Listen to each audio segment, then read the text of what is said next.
Perfect. So it's very official sounding. I was going to say we got Craig on the ones and twos over here, right? Yeah. Yeah. Craig's mixing it up. He's in the back room. Yeah, exactly. I'm waving at him right now. Hey, Craig.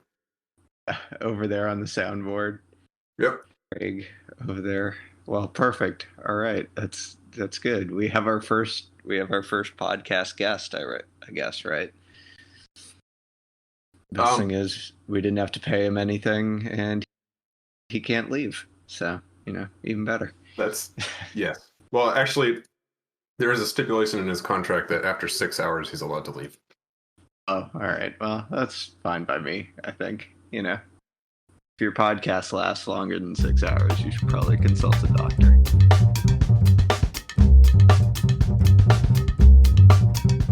I guess we just jump right into it then, right? I'm thinking about this one. I can't remember if I already said this to you or not, but I think our sort of quality bar for this, I'm really aiming for like 90s British Leyland and a lot less 2000s Toyota. I think that should be about where we're. It's like it's our first effort, right? Like Lucio Lamborghini started with tractors. This is the tractor portion of our podcast timeline. And eventually we'll get to the Countach, but, hopefully. So. Cool. See, I don't even know if the Countach counts as being better quality than a tractor. Yeah, I mean, I guess it's certainly flashier looking. Yeah, exactly. Yes. The point when we get advertisers, right? We just get drum posters and 60-minute specials, and Mm-hmm. But yeah, probably not any better quality. That's true.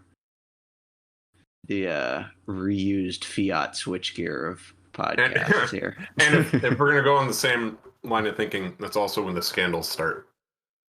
Yeah, exactly. That's correct. That's exactly right. Eventually we'll spin off the Chiseda Marauder podcast, which will be even weirder to have 6 pop-up headlights and just have way too many questionable people involved. So, well, we've already gone deep into Chiseda Marauder talk, so I guess that's brings us nicely to the kind of rough topic for today, which tonight, I guess, is going to be our otherwise terrible cars slightly redeemed by one not terrible feature. Yes. Yeah, which was inspired by your shock and awe of the Mitsubishi. Oh God, what even was it? The Outlander PHEV, according to this document in front of me. Oh, there you go. I did not have that memorized. All right, I think I just reconnected. Can you hear me now? Yes, damn it! I just had the hold music ready to go. Suddenly, you're also really loud. Really? Well, it's a little bit late, but there we go. Craig's really on it with that soundboard, huh? It's an hour long. All right, and we're back. All right. There you go. Thanks for brief interruption, but now thanks for that message from our sponsor. We're back. Yes. So the Mitsubishi Outlander PHEV, where what a vehicle. Yes, what a remarkable vehicle with a certain switch that I thought was mislabeled.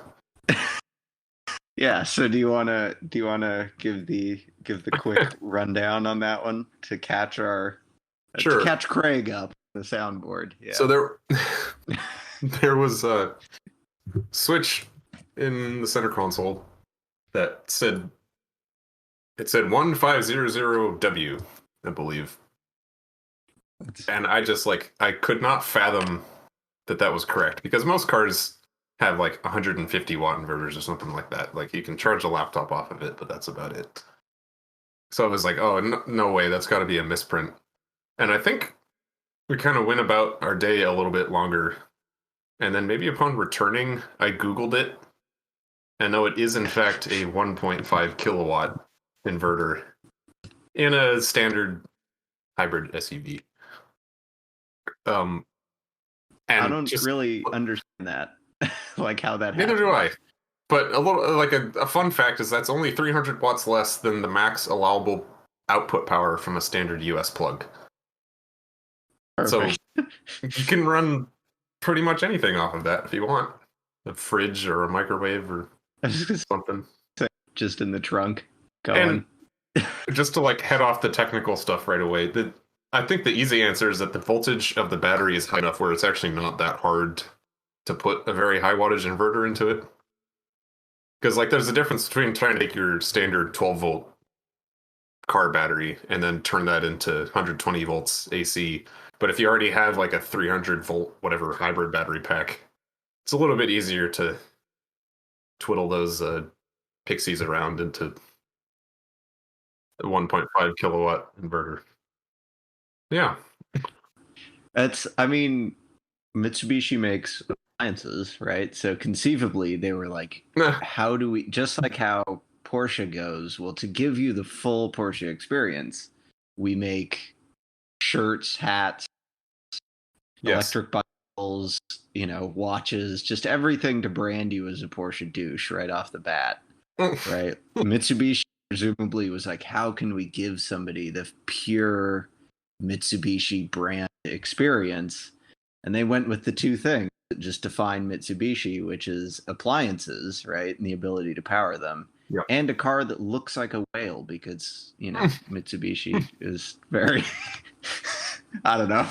I don't know if they, wanted to go straight to that too. Mitsubishi's nice whaling history, but they just went.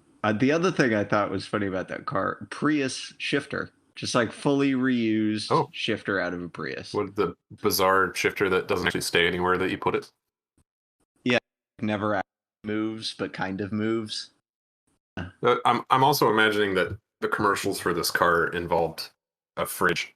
Now that you're reminded me that they also make appliances, that the commercial is just like a little um, group of pictures of this car plugged into sequentially like a washing machine, a dryer, a fridge, a microwave, By the and end of the way, how they're like the new Toyota Tundra, and then it cuts to it like towing a jumbo jet. By the end, it's yep.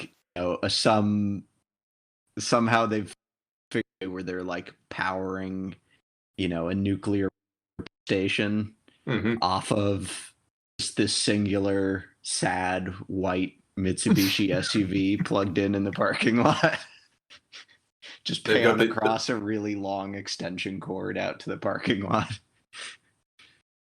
I know it's a Mitsubishi, so it probably wouldn't be this, but they got the USS Enterprise like nuclear aircraft carrier, and it's just the Mitsubishi on the flight deck plugged into the bottom. It's like, oh wow, we were pretty worried when our nuclear reactor went out, but just so happened that we had this perfect We solution. remembered, Rear Admiral Dave has a Mitsubishi, and we just found a plug, and we're good to go now. Mm-hmm.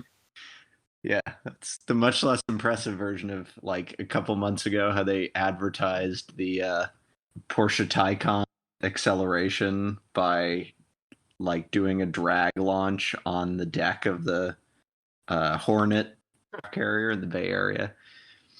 That's the much less impressive version. They were like, yes, aircraft carriers. How can we work this in here?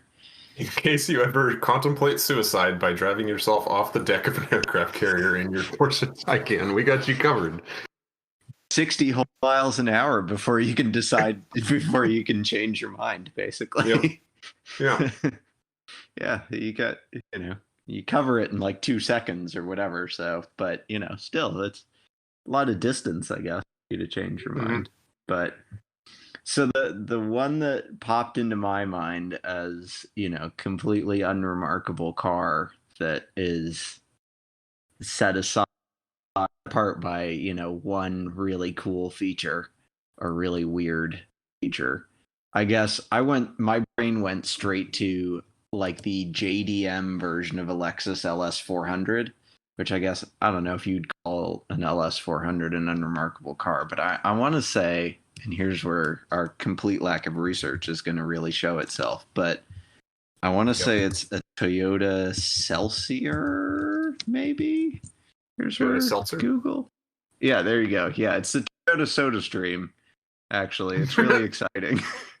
You just, back your Toyota in and you can pick whether you want it to be, strawberry flavored or just plain carbonated Toyota. Yeah, so okay, good. I feel redeemed now. It is a Celsior, which, good car. How do you spell that? Lsior, I think. I got it. Yep. Yeah.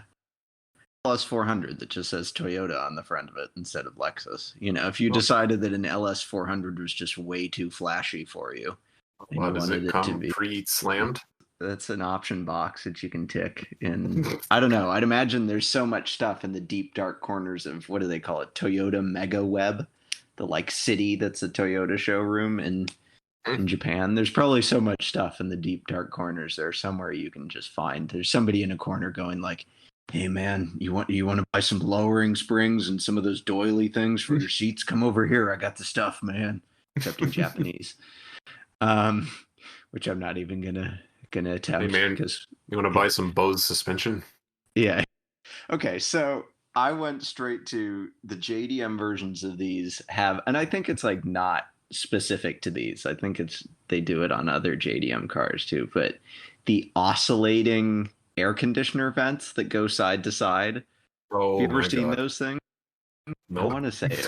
Yeah, and you get it on like the big Nissan SUV too, or Nissan sedan too at the time, which I think might have been called a Cedric. Yeah, a Nissan Cedric, which is a very strange looking car too.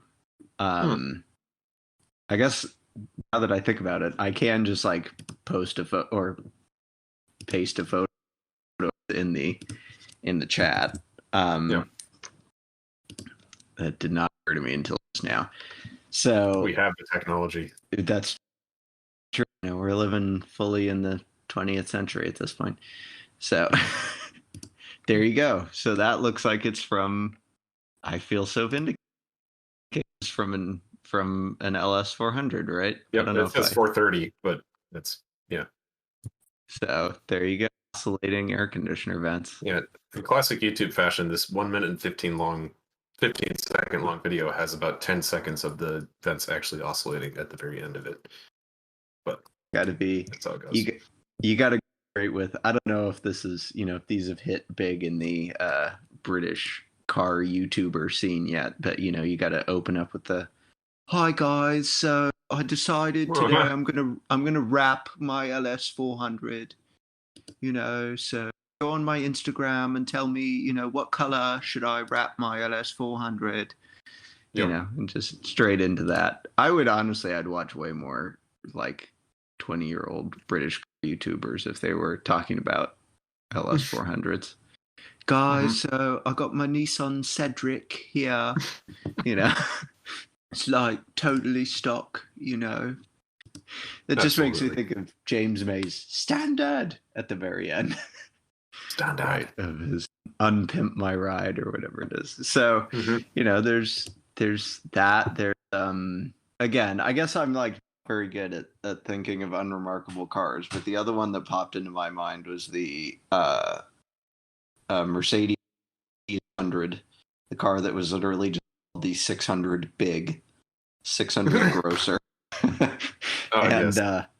Where they went, well, we already have, kind of hydro pneumatics in here for the suspension. Let's just also run all of the windows and things that would be powered in a normal car by electricity. Let's just run it off of that too.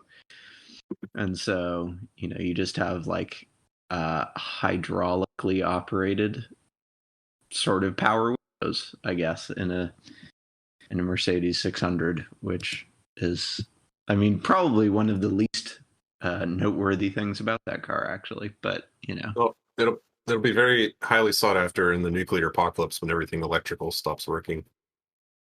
Hear I about mean, all sorry, these, everything computer, but yeah, prepper guys going like, "Oh, I gotta have my '85 F100, F-150 because it's the last thing that's 1550. yeah, it's the last still impervious to one of them liberally MPs, but you don't hear any of Yep. them talking about the Mercedes 600. I think the doomsday bunker prepper community really sleeping on the Mercedes 600 there.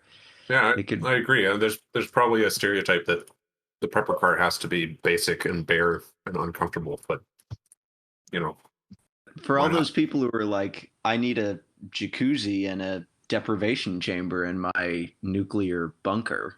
There's all these nuclear or luxury doomsday. How come nobody's caught on to the like? Can you just imagine it's like nuclear apocalypse and then just a really nice, like slightly metallic beige Mercedes 600 comes rolling on through, Yes. fully lifted up on the air suspension just to get over, zombie hordes, Yep. fallout, um, two-headed lizards, that kind of thing, just rolling on through. I respect for a prepper. I gotta say, if I saw him come rolling through like that. I think Plus, we got the makings there's of a movie. the inside too. It's like, oh, suddenly, I need to start a fire. Perfect. Let me pull all the trim out of the inside of my Mercedes 600, and there you go. Good to go. God, somewhere, some Mercedes restoration specialist is just sitting there twitching, thinking Yep. about that. Uh, Somehow I get the sense that the Mercedes 600 is going to play a recurring role on this podcast. I feel like I that should be our of the Miata, right? Like yes. Jalopnik says Miata is always the answer. I'm going to be determined to work in Mercedes in any episode of this podcast, even in like the most tenuous possible way. It should be 600 degrees of Mercedes 600. Oh, well, I will say that yes, most conversations that I've ever had with you do end up having some sort of tie-in with the 600.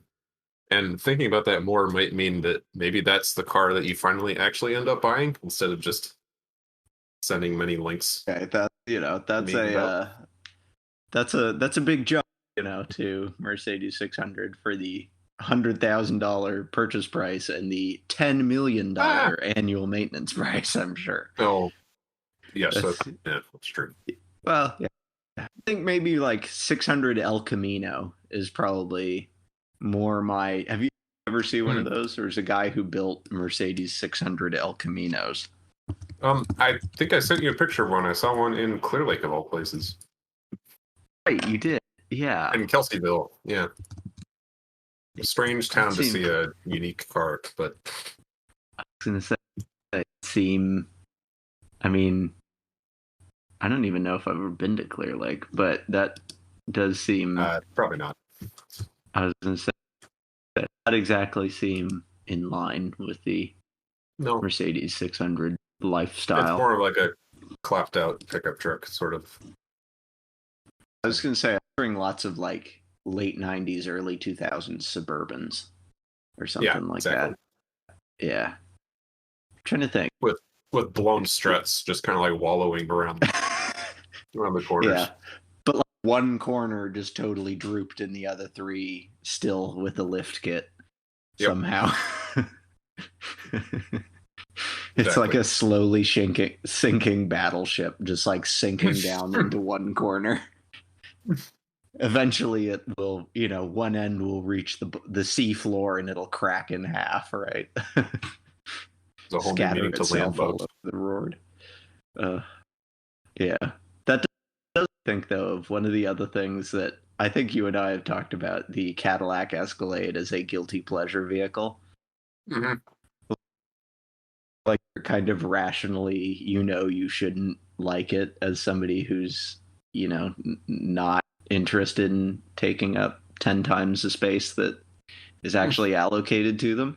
And yet, and I know obviously is again not the only car with this, but powered pedals somehow just I don't know Mm, if I associate that with necessarily like a more premium experience, but there yep. is something that makes me think I cared this much to make the pedals adjustable, and yet you have not cared enough on the rest of this car to like balance that out. Yeah. Going along the lines of that, if you're going to go one step further, you also need to have Mercedes. The only car I know because I'm directly experienced it is the SL600 powered rear mirror. Yeah, I'd imagine I would be interested to see, and somehow this does seem like the kind of thing that Mercedes would have collected data on, especially in the 90s. I want to know the average lifespan of one of those powered electric mirrors because I would venture that it is probably less time than like the little hang tags that come out of the glove compartment that go like, oh, danger, there's an airbag in here like every other car. um Yes. I'd imagine that the tag probably stayed on the cars for about as long as that powered rear view mirror was operational in most Mercedes of that era. I think it just Yep. took whoever the first person to, get loaned that car by its owner Mhm. to immediately at that sucker. Yeah. Cannot Don't have rent it on lasted Turo. long. Oh yeah. I can imagine that would be, if you were renting one of those out on Turo, you would just put like giant orange. I'm picturing like a foam orange bumper kind of thing around the rear view mirror that just says something along the lines of "Do not touch under any circumstances." Yeah. Yeah, but geez, that era of Mercedes probably has a lot of good. I don't know about otherwise unredeemable cars, but a lot of good, really weird features like the snow chains switch Oh that yeah. literally all it's just like here's less throttle response Yep. and an automatic transmission that starts in second. That's like I think they had some other weird ones for Well, sure. that's probably not unique to the 600 or the SL, but the extreme amount of engineering that went into detecting when the car is about to flip over so that it can fire the um, hydraulics on the roll bar, get it up before it decapitates you. Yeah, That, it's. I mean, that's a fun there's one too. modern convertibles do that too. I think, but have you ever Yeah. really triggered it in the in the SL? No, fortunately not. No. Oh, hello. Oh, I get to do it. Here we go.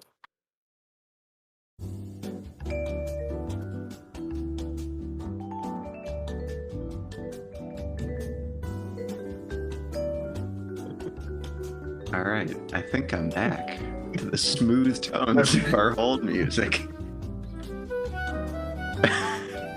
All right. You can probably tell I was very excited to be able to do I know. that. I'm gonna be honest. I waited a little extra to come back Oh, just because I thank knew you. you would be excited about the hold music. Appreciate it. I'm just waiting for the moment where you cue the hold music and it's like insane, 90s screaming rock. Um, that's the like 1 in 10,000 chance that it just randomly is going to happen. But Yeah. that, or we just got to use the like on a loop the never before C4 Corvette commercial music as our as our hold music. It's one of my favorite moments. C4 Corvette. There's a good super nerdy deep feature. I don't even know if you call it a feature so much as like a really shoddy sort of patch, I guess. But on the C4 ZR1 when they made them wider, suddenly they widened them from the middle out. So they added, width to the Oh, middle of the car and they ended up with the window kind of spot on the back of the on the rear end of the car where normally it would fit perfectly like a US license plate suddenly Yep. was way too big. And so what they did was it basically the license plate still sits in the middle and then it has these two kind of like black plastic rubbery extra kind of little filler pieces on either side to just take up some of the space. And it's kind of cool because on the one hand, it's like that's one of the few ways you can actually tell ZR1 unless you see it parked next to another Corvette. That's or cool. a regular C4, I guess. But Yep. It's I'm trying to see if I can find a photo where you can actually tell. But oh, there you go. Yeah, here, this one you can kind of see it on either end of the. Hello? Oh god.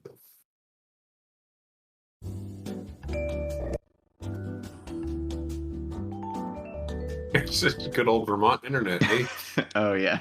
No, honestly, I think it's just I think it's the fact that I'm like tabbing out to other, to a different browser window to try and pull in photos or something. So Yeah. there's a good thing to know for our next episode when we peel back some of the swirl camouflage on the rough engineering mule of the Nürburgring test prototype of the pre-production engineering test bed of our podcast. There you go. You like that one? Yeah. That reminds me of like the avenues of chat or yeah, that's kind of the what I was Grand Tour. Yeah, no, that was good. Yeah, there you go. So, as we pull the episode into our shady, German test center of the Arctic Winter Research Facility of the traction control tuning area of our podcast. All right, that one went too far. Fantastic. There you go. There you go. Well, I'm trying to think. Do you have any more? More cars? All right. Oh, I was just gonna say, yeah. Have we fully exhausted the topic of cars? So I would be remiss if I did not mention the Generation 1 to Generation 2.5 Honda CRV trunk table. Oh, a vehicle near and dear to your heart. I feel bad calling it unremarkable, but the Honda CRV is probably one of the more unremarkable cars in the world. But yes, it had a table in the trunk. I think of. Do you have a visual aid for me here? I'm ashamed to say I'm not up on my Honda CRV knowledge. I could probably find a picture of me using the table, but I will start off with just a normal one. All of so the floor of the trunk, just the rear trunk, was formed by a plastic table. Why is that not showing up? What's going on here? It's just kind of loading for me. Yeah, it's giving me two little rotating squares. What's going on there? How about this? There we go. Now I got a turn. So there we go. the base of the rear trunk was taken up by this table. Huh. So you could kind of just latch down there flush. And you pull on the little handle in the front, it comes out. It's a table. And so it was great, other than the fact that because it formed the load floor of the trunk, you either couldn't put anything on it, or you would have to take everything out before you remove the table, then pull the table out, and then you'd have nowhere to put the things back because, well, you could kind of put them back, but like there was a big concave section that looked like they kind of thought they were going to put the spare tire back there and then gave up and put it on the trunk. They suddenly realized they couldn't get away with like an 85 section spare tire. Exactly. Yeah. Some guy showed up and he's like, "Yeah, I figured out what tire we can actually fit in that thing," and he has like a dirt bike tire. Exactly. Ready to go on there. Well, okay, that's pretty cool. It totally beats the Pontiac Aztec trunk tent thing. I mean, it's mildly more functional, I feel like. Barely. Yeah. I used it quite a lot. I was oh here I found a picture. Um, and my good friend Andrew, Yeah, and of course we're using it to hold RC cars perfect. I love it. in the I love parking how lot of Hobbytown, USA. I love how somehow you found a way to make this photo look like it was taken in like 2004, even though I'm sure it wasn't. But It's 2012. That's close enough. somehow it seems period accurate Yes. to the car. But the what's funny is when you started talking about the one shortcoming of the table is that if you wanted to put everything in your trunk on the table, you would have to take everything out of your trunk to get to said table. Yep. It did make me think a tiny bit of what I sometimes think about with roof tents, which is the whole idea of it's like, great, I'm camping somewhere, but then if I want to go anywhere, I have to take apart my entire camp to then be able to go anywhere. Yeah. Right? So, I mean, that's something I like directly was thinking about on the Moab trip we did, because that is the longest I've ever just lived out of my car before. It is 6 nights, 7 nights, something like that. Oh wow. And Okay.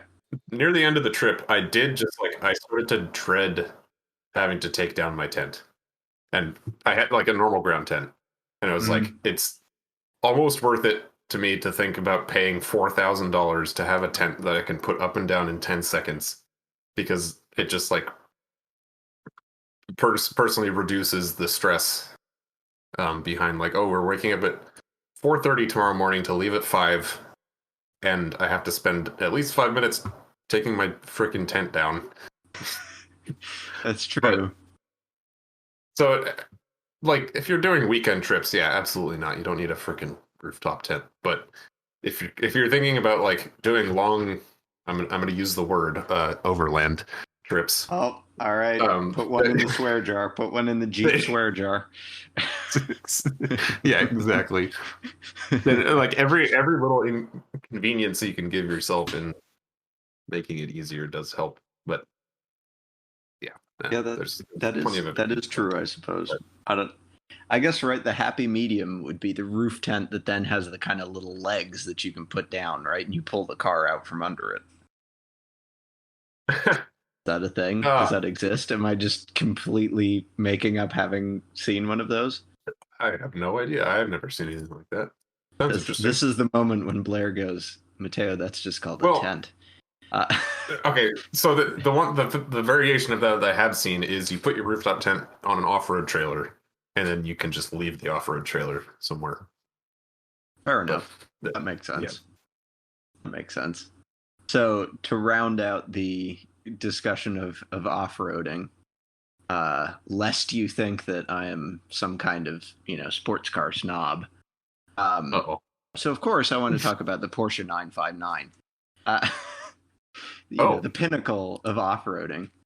The Porsche 959 with its sneaky. Here's where I'm going to stumble over my own story here, but I want to say 6-speed transmission that actually shows 5 on the shifter. Because the 959 was developed for Group B rallying, right? And was never famously did Dakar. I don't think it was called the 959 when they took it to Dakar. It had another name. But yeah, so here we go. I'm going to post this in our little chat thing. But the 959 has, you can adjust front to back the power split in the all-wheel drive with a big knob in the middle, which you can also do actually on a regular 964 Carrera 4. Carried over the all-wheel drive system from a 959, which makes it a colossal pain in the ass to actually maintain or service. But the shifter, you'll notice, is R and then G 1, 2, 3, 4. Or 1, 2, 3, 4, 5. G would be Galenda, like a G-Wagon. Oh. G is, it's like a crawler gear in your 200 mile an hour, give or take, turbo Porsche. So there Widest you speed go. range of any vehicle.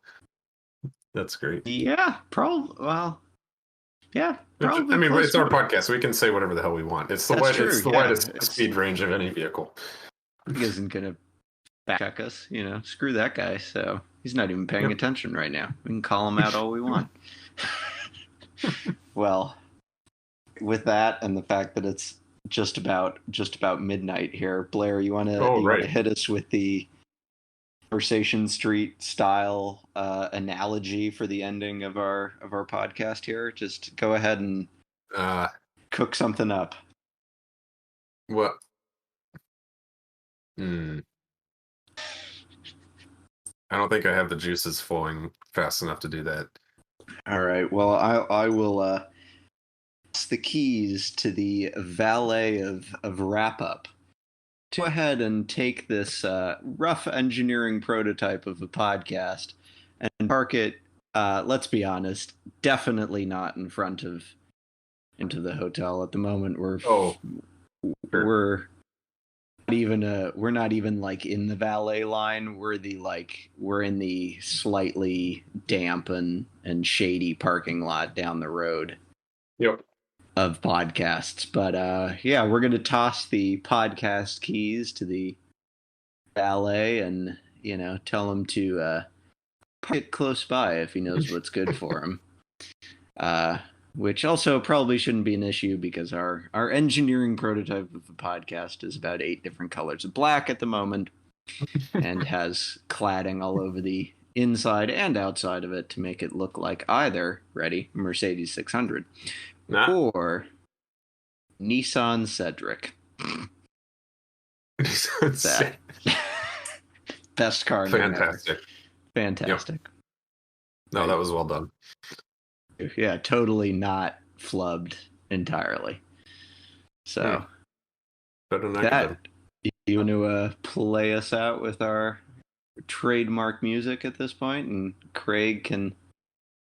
Oh, I was gonna just Thank you. let the crowd. Thank you.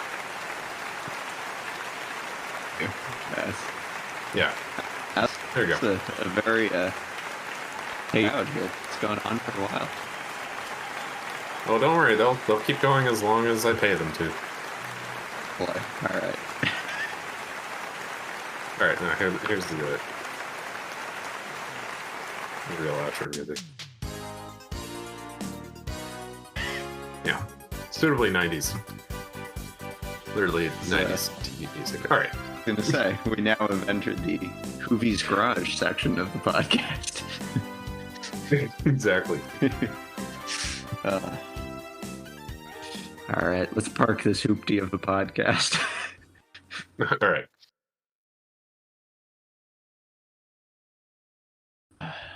Well, that was mildly fluid. That was, like the. Here, let me I gotta tell Craig to get the fuck out of here.